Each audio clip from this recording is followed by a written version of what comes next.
Y digo que me sumaba a las felicitaciones de todos los organizadores, los que se han puesto en contacto con nosotros, la invitación que nos ha formulado al compañero de Universidad Pérez Tornero y a todo su equipo, por supuesto, y al resto de la directiva, y también, como señalaba la señora Milwood, por la oportunidad. Porque además creo que esta asociación lo vio con anticipación, incluso con más establecimiento de agenda que el propio gobierno, porque desde la convocatoria todavía no se sabía cuándo iba a estar presentado el anteproyecto, pero ha coincidido la jornada con la tramitación parlamentaria de un proyecto demandado, solicitado, esperado y finalmente en tramitación, ¿no? Y en este sentido voy a intentar hacer una breve matización, una breve consideración en torno a la oportunidad de este proyecto de regulación, decía, demandado y solicitado.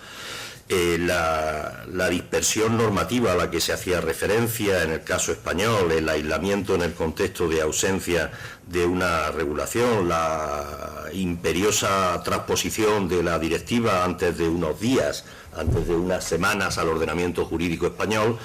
pues ha volcado toda una serie de expectativas sobre esta regulación fuera y dentro de España, como se ha visto en las intervenciones, ¿no? Pero al mismo tiempo ha trasladado, más allá de los programas electorales, que en distintas convocatorias de las comisiones a las que se han hecho referencia, también las posiciones de los distintos actores de este sector, ¿no? Hemos podido encontrar en la prensa, en los medios de comunicación de los últimos días también, posiciones al respecto, y si bien efectivamente se logra una regulación unitaria del sector, pues posiblemente no como esperásemos mucho de esa regulación. El primer acierto, desde luego, es que esa dispersión queda de manifiesto en la disposición derogatoria del proyecto de ley, donde expresamente deroga 12 leyes, y absolutamente, totalmente, y otras 5 de forma parcial, lo que pone de manifiesto que posiblemente le estemos pidiendo también mucho a la ley, lo reconozco, a la regulación, sobre si tenemos en cuenta el punto de partida. Pero también, y es lo más importante, creo, se están poniendo de manifiesto o están apareciendo a flor de piel, pues posicionamientos, actitudes y vocaciones de los actores implicados, ¿no? Y por centrarme solo en uno, más allá de la posición del Gobierno, no seré yo, y menos en mi condición de presidente del Consejo Audiovisual, el que trazar aquí las enmiendas o actuaciones que, bajo mi consideración personal o institucional, consideraría oportuna. Pero sí poner de manifiesto, creo, que en lo que afecta a los órganos, a la autoridad reguladora que integra el CEMA, el Consejo Estatal de Medios, pues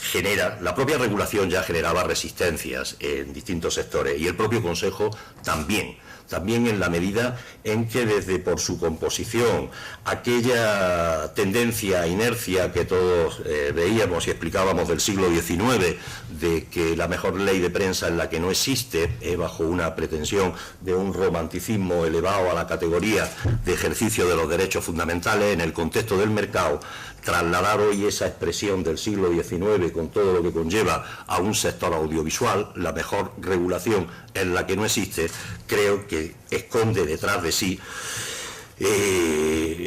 muchos factores que ponen de manifiesto la vitalidad y además el momento crucial del sector. Hace solo unas semanas, en la reunión anual de los operadores de televisión privadas, en el debate, me sumo a lo que decía Alfonso Morales, que posiblemente en el debate está lo más interesante, un responsable, un director de un operador de una televisión digital de ámbito estatal, decía claramente que las autoridades reguladoras externas eran innecesarias, es más, llegaba a decir que eran inconstitucionales en el marco del ordenamiento jurídico español, porque significaba una intromisión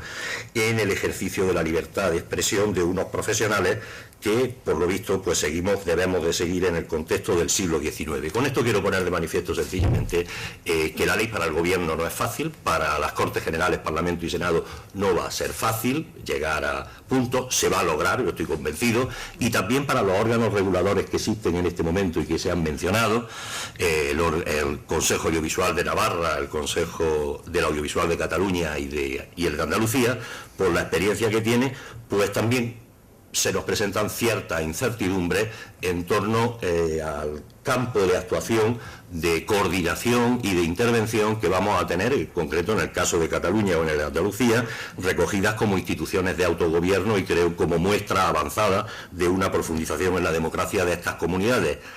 tampoco ausentes de resistencia como las hemerotecas pueden demostrar, tanto en el caso de Cataluña como en el de Andalucía, tanto desde los poderes públicos y las administraciones públicas como también desde los operadores. Por eso digo que es un momento de una oportunidad donde efectivamente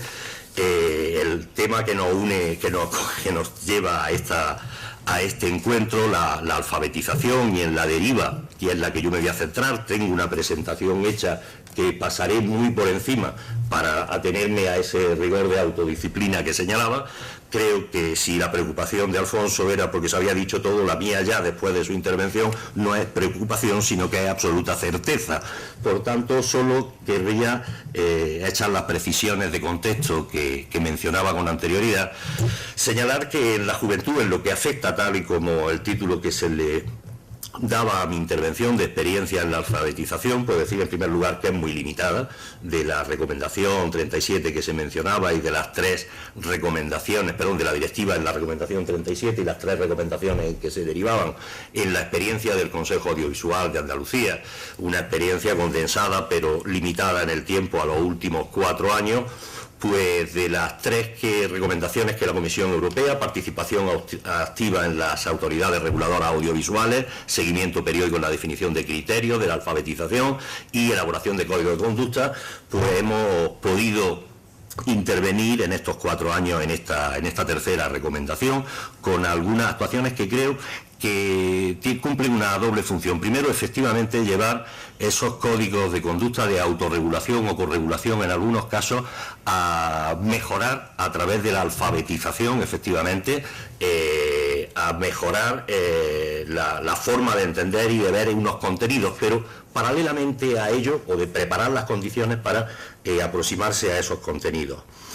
Pero paralelamente a ello también creo que en el marco de la cultura audiovisual española y andaluza en el concreto también cumple una función de un cambio en la cultura audiovisual de los propios operadores, es decir, el trasladar que existe una autoridad que participa con ellos y que al mismo tiempo hay un compromiso de lealtad recíproca en llevarlo a cabo. Por tanto, hay una doble vertiente que no solamente es el efecto en sí mismo que se busca sobre los espectadores, sino también en los propios operadores, ya no de responsabilización aislada e individualizada, sino compartida con una autoridad que en la distinción que hacía Elisenda entre el hard y el soft, hay posibilidad en algunos casos de intervenir en el hard. Nosotros hemos tenido que decidir en un panorama audiovisual como en Andalucía por unas prioridades. En las funciones que se nos encomienda en la Ley de Creación y en el Estatuto de Autonomía, aparece la salvaguarda de los derechos de los menores, de los jóvenes. No hay una mención expresa a la alfabetización, se puede desprender de las funciones de promoción, pero en las prioridades que trazó acertadamente el Consejo, y puedo decirlo como mérito del Consejo en la medida en que yo no estaba y por tanto en los primeros años, y por tanto no tengo que ponerme ninguna medalla de decisiones que tomaron colegas que están en este momento como consejero y consejera y el anterior presidente,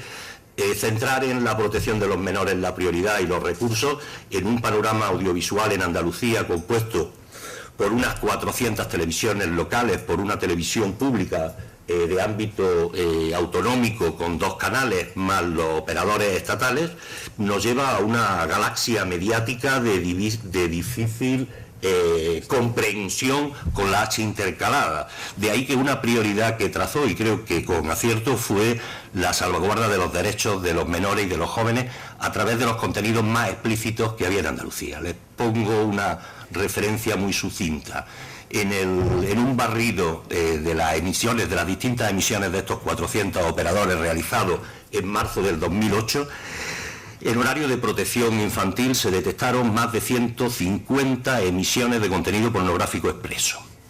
Eso ha llevado a utilizar el hard después de unas recomendaciones de encuentros con los operadores locales de muy diferente catálogo y signo, y que ha llevado pues a que en este momento tengamos abierto en el JAR, en los procedimientos duros, menos insinuantes, menos seductores, como creo que era la palabra que utiliza, y más carácter imperativo, a abrir 50 expedientes sancionadores, algunos de los cuales, de los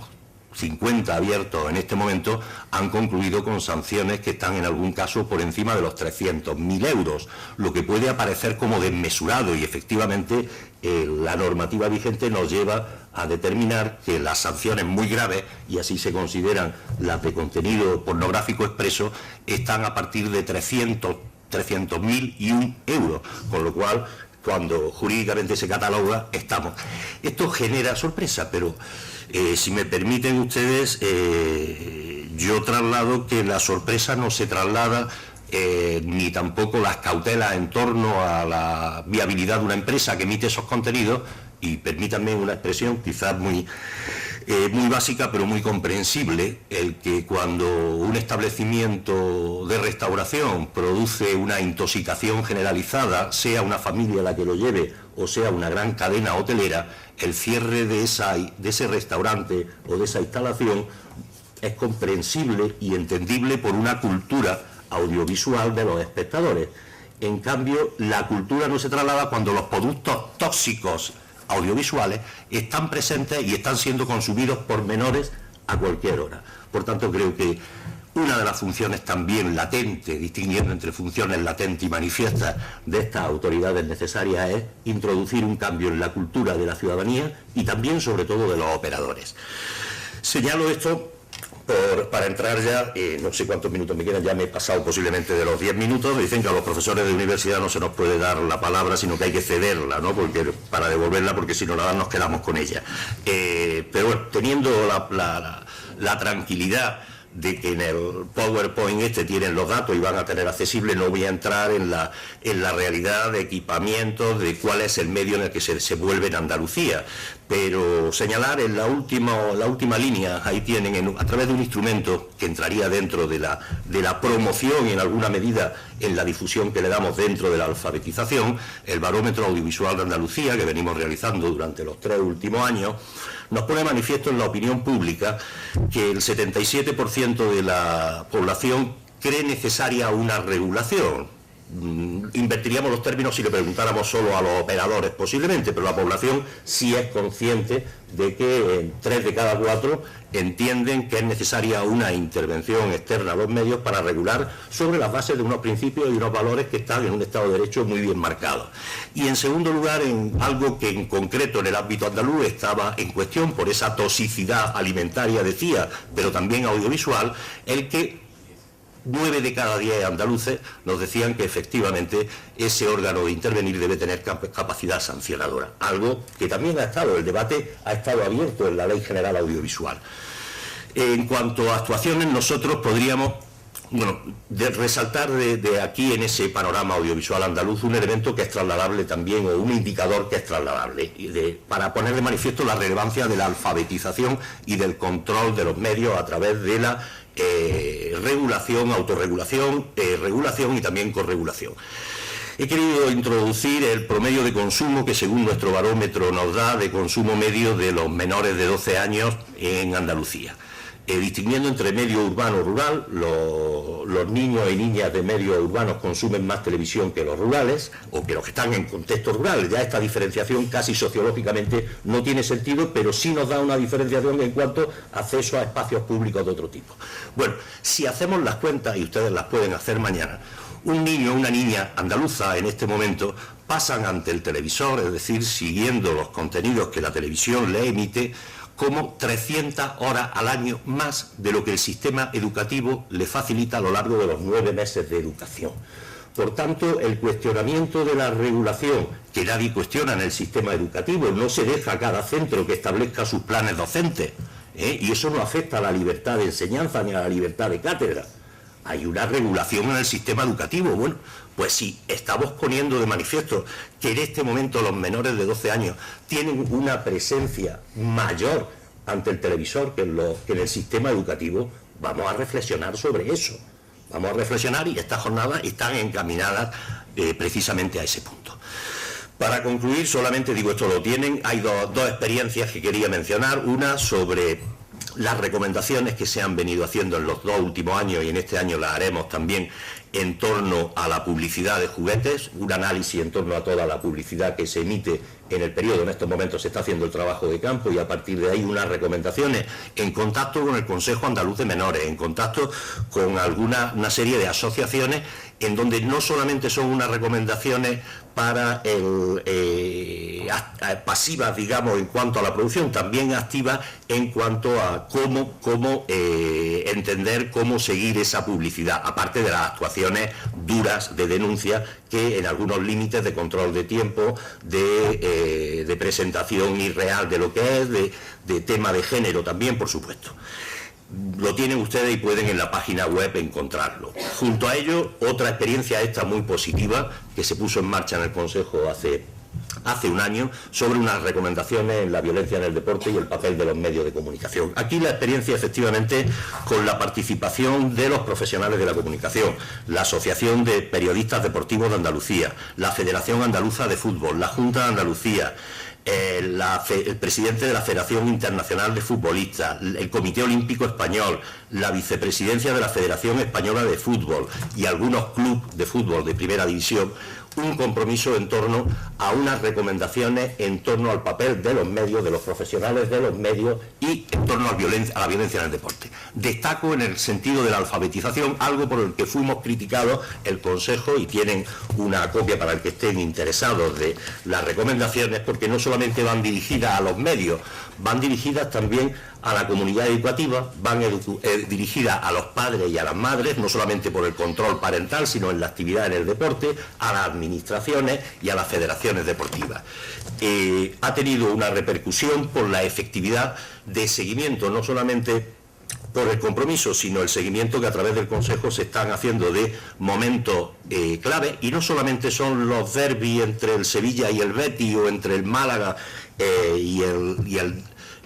Jerez, sino también aquellas retransmisiones que en la galaxia local de 400 televisiones locales emiten y preparan el ambiente en torno a 2 equipos, incluso juveniles, que son retransmitidos, o infantiles que son retransmitidos por televisión, y donde los padres tienen un componente importantísimo en torno a las actitudes que se generan. La verdad es que la reacción a esta labor de alfabetización y de extensión ha sido muy útil para el Consejo, y así se está reconociendo, digamos, por todas las instituciones que han participado. Me extendería en otra serie de actividades, no lo voy a hacer, en torno a promoción de investigación, los grupos de trabajo con las asociaciones gitanas, donde se ha sumado a la declaración también el Consejo Audiovisual de Cataluña, el Consejo Audiovisual de Navarra y la entidad portuguesa, y el AVE se me va, me lo recuerda, muchas gracias por recordarme la salida del AVE. El AVE nos echa a las 18:30 pues, y hemos de hacer las conclusiones. Pues nada, agradecerle la presencia y pedir excusas por haber tomado la palabra a pesar de mi anuncio. No deben de creerme ya la próxima vez que me inviten, así que muchas gracias a todos.